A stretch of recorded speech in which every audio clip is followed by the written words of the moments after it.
우리는 지난주에 크리스마스의 의의와 의미를 살펴보고 주님의 오심을 기다리는 대강절을 어떻게 보내야 되는지에 대한 말씀을 함께 나누었습니다. 크리스마스를 코앞에 둔 오늘은 본문 말씀을 중심으로 예수님이 왜 인간이 되어서 이 땅에 오셨는지에 대해서 은혜를 나누려고 합니다.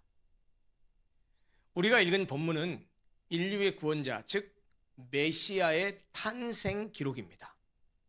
특히 본문은 단순히 메시아의 탄생 과정보다는 구약의 예언과 관련하여 메시아의 신적 기원 그리고 메시아의 이름을 우리에게 가르쳐주고 있습니다. 그리고 그 이름을 통해서 그 메시아가 이 땅에 오신 이유와 목적이 무엇인지 우리에게 너무도 분명하게 잘 가르쳐줍니다. 그래서 예수님이 오신 것을 기념하는 성탄절을 맞이하면서 예수님이 이 땅에 오셨는지 성경이 뭐라고 말씀하신지를 분명히 알고 그리고 그런 의미를 가지고 이번 성탄절을 맞이하기를 바랍니다. 본문의 문맥을 잘 살펴보면 메시아를 낳은 마리아가 주인공이라기보다는 이 문맥의 내용을 이끌어가는 주인공은 요셉입니다. 그의 남편 요셉에게 기사의 초점이 맞추어져 있다는 말입니다. 요셉은 자기하고 약혼한 정혼한 여자가 임신한 것을 알았습니다. 그런데 자기는 그 정혼한 마리아하고 잠자리를 하지 않았는데 자기하고 약혼한 그 마리아가 임신했다는 소식을 듣고 가만히 끊고자 하여라는 본문의 말씀처럼 이 마리아의 부정한 행위를 의심한 나머지 조용히 파혼하려고 했습니다. 그런데 주의 사자 천사가 꿈에 나타나서 마리아의 임신이 부정한 행위로 인한 것이 아니라 성령에 의한 것이다 라는 사실을 알려주면서 마리아를 아내로 데려오는 것을 맞이하는 것을 무서워하지 말라라고 말합니다. 그런데 길지 않은 이 본문 짧은 이 기사 안에 아들을 낳는다라는 표현이 3번이나 등장합니다. 21절, 23절, 25절에 아들을 낳는다는 표현이 3번이나 등장한다는 거예요. 구약 성경을 잘 알고 있었던 이 마태복음을 기록한 마태가 아마도 메시아의 탄생에 관한 구약의 예언의 말씀, 그 가운데 아들, 아기로 언급된 그 구약의 예언, 특히 이사야의 예언을 염두에 두고 의도적으로 그 메시아의 탄생과 관련하여 아들을 낳는다는 표현을 3번이나 반복한 것으로 보입니다. 예수님이 태어나시기 전 약 700년경쯤에 활동했었던 선지자 이사야는 그가 쓴 예언서 이사야서 9장 6절과 7절에서 메시아의 탄생 그리고 그 메시아가 어떻게 세상을 통치할 것인가에 대해서 이렇게 예언한 바가 있습니다. 들어보십시오. 한 아기가 우리에게 낳고 한 아들을 우리에게 주신 바 되었는데 그의 어깨에는 그 아들의 어깨에는 정사를 메었고, 여기 정사는 한자말로 정치할 때 정자에 일사자입니다. 영어로 바꾸면 government라는 뜻입니다. 즉 통치권을 의미합니다. 그의 어깨에는 정사, 통치권을 메었고 그의 이름은 기묘자, wonderful, 모사, counselor, 전능하신 하나님, almighty God, 영존하시는 아버지, everlasting father, 그리고 평강의 왕, Prince of Peace 이렇게 불리울 것이다 라고 이야기합니다. 그리고 이어서 7절에 이렇게 말씀하세요. 그 정사와 평강의 더함이 무궁하며 또 다윗의 왕자와 그의 나라에 군림하여 그 나라를 굳게 세우고 그리고 지금 이후로 영원히 정의와 공의로 그것을 보존하실 것이라. 만군의 여호와의 열심히 이를 이루시리라 이렇게 예언했었습니다. 바로 이 이사야가 예수님이 태어나기 전 600~700년경 전쯤에 이렇게 예언했었는데 그 한 아기, 그 한 아들이 태어났습니다. 본문은 그 아기, 그 아들의 이름 2가지를 통해서 그분이 왜 이 땅에 오셨는지를 잘 가르쳐 줍니다. 그 메시아로 오신 그 아들의 이름이 두 가지가 소개가 되어 있는데, 첫째는 21절에 소개된 예수, 그리고 두 번째는 23절에 소개된 임마누엘입니다. 오늘은 바로 이 두 이름을 살펴보면서 성탄절이 우리에게 어떤 의미인지에 대해서 은혜를 나누려고 한다는 말씀입니다. 먼저 21절을 보십시오. 이렇게 말합니다. 아들을 낳으리니 이름을 예수라 하라. 이는 그가 자기 백성을 저희 죄에서 구원할 자이심이라. 이렇게 말씀합니다. 천사가 요셉에게 그의 정혼한 아내 마리아가 아들을 낳을 것이라고 알려줬어요. 아들의 이름까지 가르쳐 줍니다. 그 이름이 바로 예수라는 이름입니다. 그리고 천사는 왜 이름을 예수라고 지어야 되는지에 대한 이유를 얘기하는데, 성경이 뭐라고 말하냐면 그 태어날 그 아들이 자기 백성을 저희들의 죄에서 구원할 자이기 때문이다. 이렇게 말씀해 주십니다. 여러분, 이 예수라는 이름은 구약 성경에도 달리 불리는 이름으로 많이 사용된 사람들도 있습니다. 여호수아, 그리고 호세아. 이 여호수아, 호세아도 마찬가지로 그들의 이름의 어원이 야샤라는 단어인데요, 예수의 이름도 그 어원이 야샤입니다. 다시 말하면 여호수아, 호세아, 예수, 이 모두 이 이름의 어원이 야샤인데, 그 야샤라는 뜻이 뭐냐? 여호와는 구원이시다라는 뜻입니다. 결국 천사가 마리아가 낳을 그 태어날 아들의 이름을 예수라고 하라고 한 것은 그가 구원자이기 때문이라는 말입니다.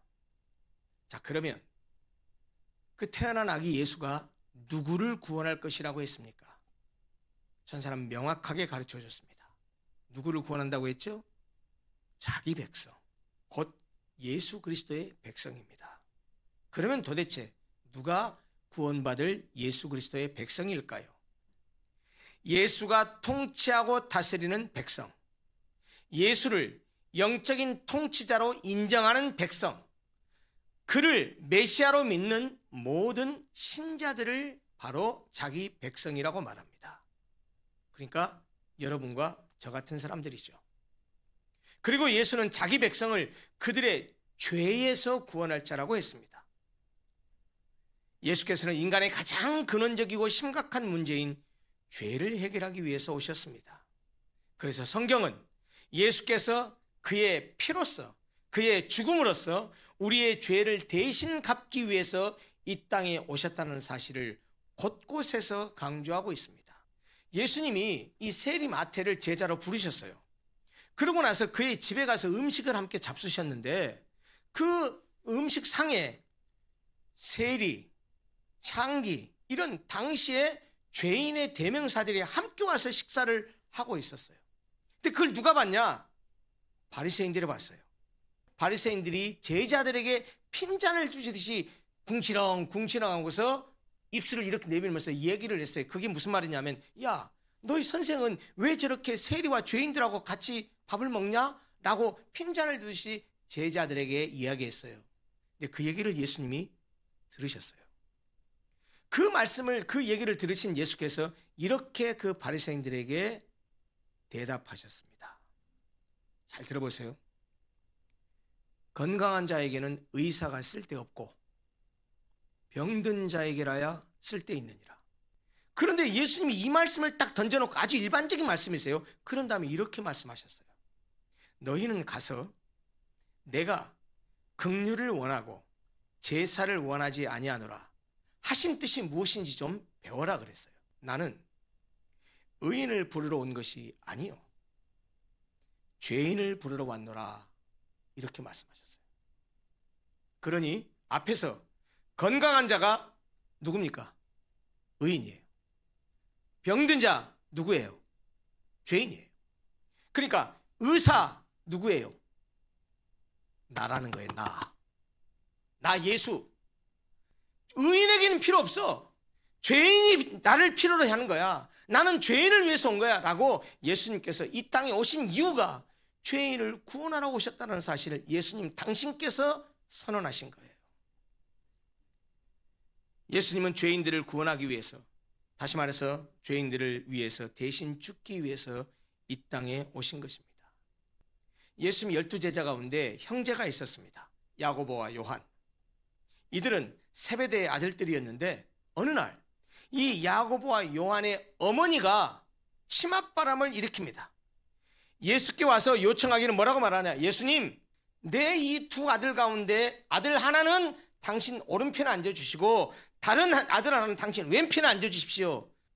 이렇게 간청했을 때 예수님이 대답하신 말씀이 무엇이냐? 들어보십시오. 마태복음 20장 28절입니다. 인자가 온 것은 섬김을 받으려 함이 아니라 도리어 섬기려 하고 자기 목숨을 많은 사람의 대속물로 주려 함이니라. 예수께서 말씀하신 대속물이란 부채, 속박, 죄의 상태에서 자유를 얻도록 대신해서 부담하는 대가를 말해요. 예수님은 자신이 이 땅에 온 것은 자기 목숨을 많은 사람들의 죄를 갚기 위한, 죄에서 벗어나기 위한, 죄에서 해방되기 위한 대속물로 주기 위함이라고 분명하게 말씀하셨습니다. 세례 요한도 요단강에서 세례를 베풀었을 때 예수님께서 바로 이 세례 요한에게 세례를 받으러 나오셨어요. 그럴 때 이 세례 요한이 예수님을 가리켜서 뭐라고 말씀했었습니까? 요한복음 1장 29절입니다. 보라, 세상 죄를 지고 가는 하나님의 어린 양이로다. 이렇게 얘기했어요. 어린 양이 뭡니까? 제사를 드리는 사람의 죄 때문에 대신 죽는 희생제물이에요.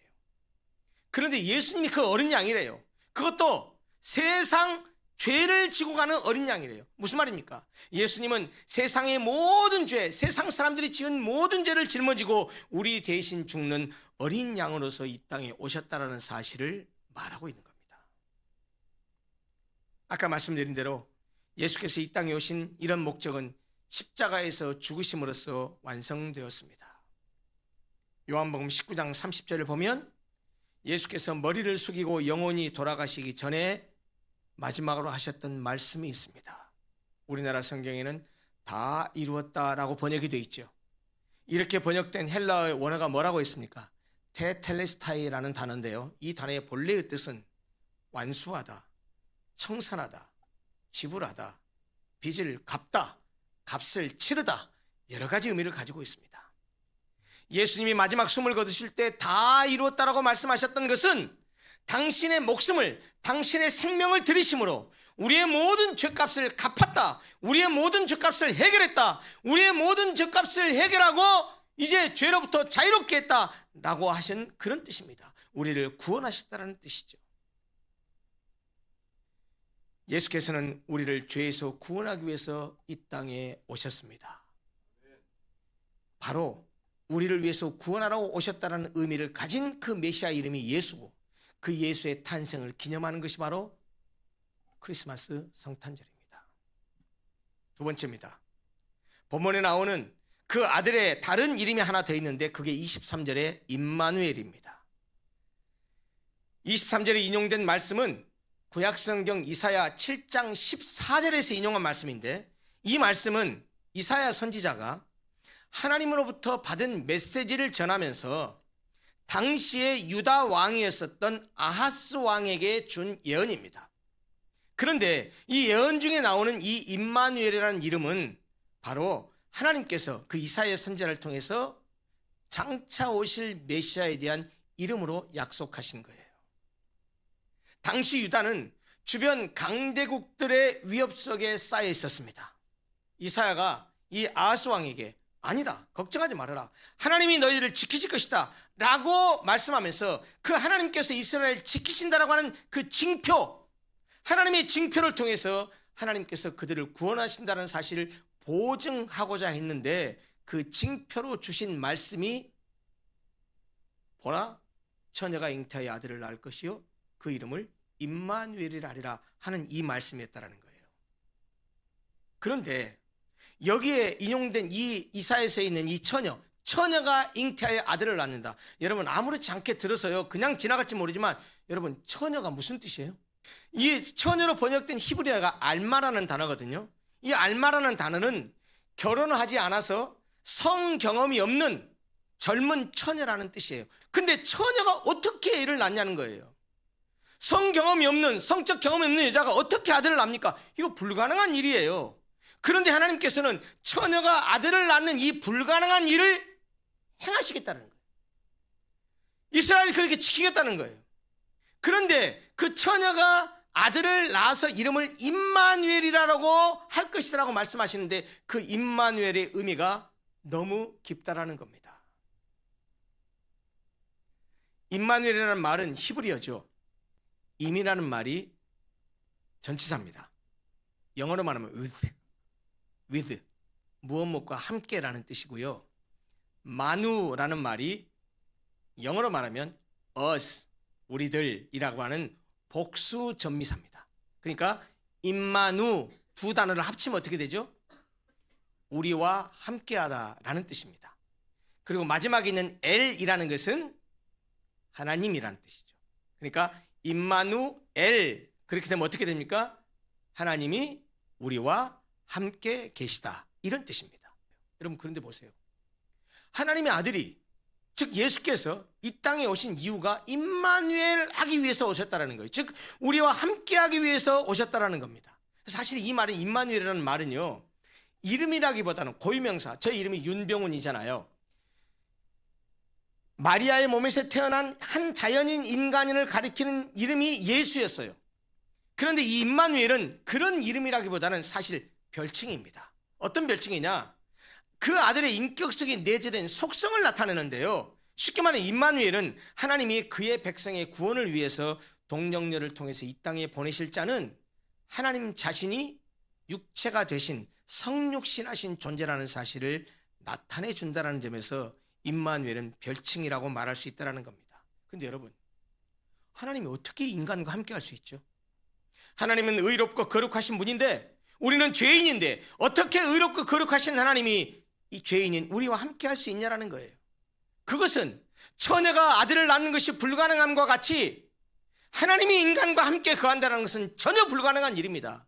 결코 하나님은 죄인과 함께 할 수 없습니다. 그런데 그 전혀 불가능한 그 일을 하나님께서 행하셨습니다. 거룩하신 하나님이 인간과 함께 하셨습니다. 어떻게 해요?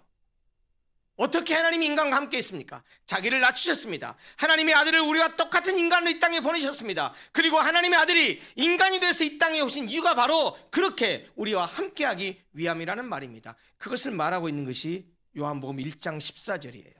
우리가 너무나 잘 아는 말씀입니다. 우리 교회에 이름 로고스가 나옵니다. 1장 14절. 말씀이, 로고스가 육신이 되어 우리 가운데 거하심에, 뭐라고요?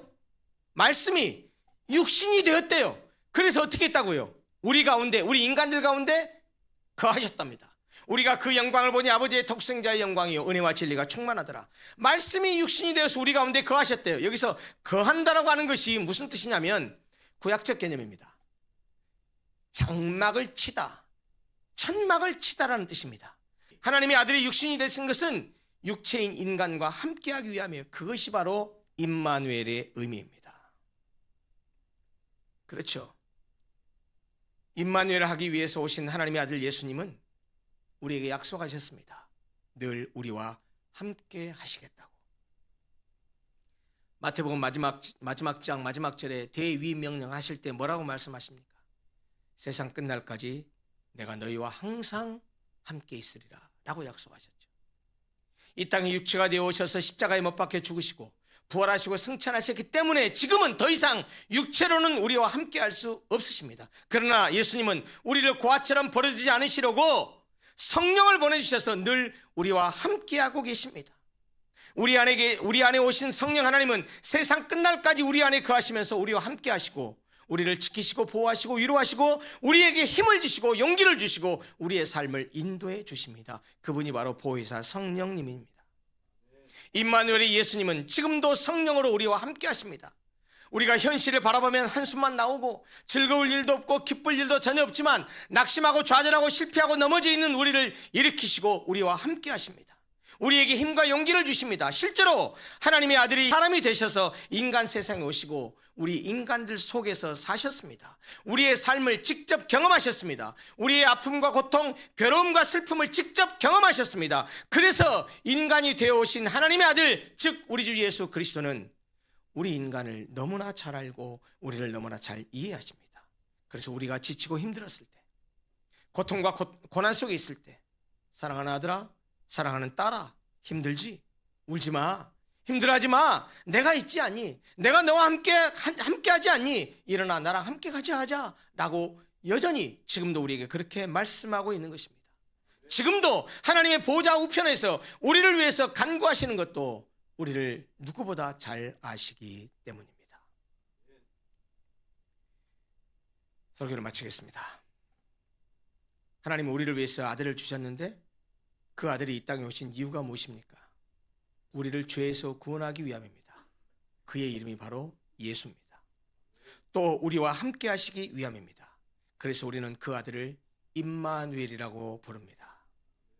예수의 나심은 우리를 죄로부터 구원하기 위해서 보여주신 하나님의 말할 수 없는 사랑의 징표입니다. 예수의 나심은 죄인들은 우리와 함께하기 위해서 하나님께서 우리에게 내미시는 사랑의 증거입니다. 우리를 죄에서 구원하기 위해서 이 땅에 오신 예수님으로 인해서 기뻐하는 크리스마스가 되기를 바랍니다. 힘들고 험하고 고통스러운 인생길을 가는 우리와 함께하기 위해서 임마누엘로 이 땅에 오신 주님으로 인해서 행복해하는 크리스마스가 되시기를 바랍니다. 우리를 죄에서 구원하기 위해서 예수께서 오셨습니다. 우리와 함께하기 위해서 임마누엘 하기 위해서 이 땅에 오셨습니다. 그분의 탄생을 환영하고 축하합니다. 지극히 높은 곳에서는 하나님께 영광이요, 땅에서는 하나님이 기뻐하신 사람들 중에 평화로다. 메리 크리스마스, 해피 크리스마스가 되기를 바랍니다. 기도하겠습니다.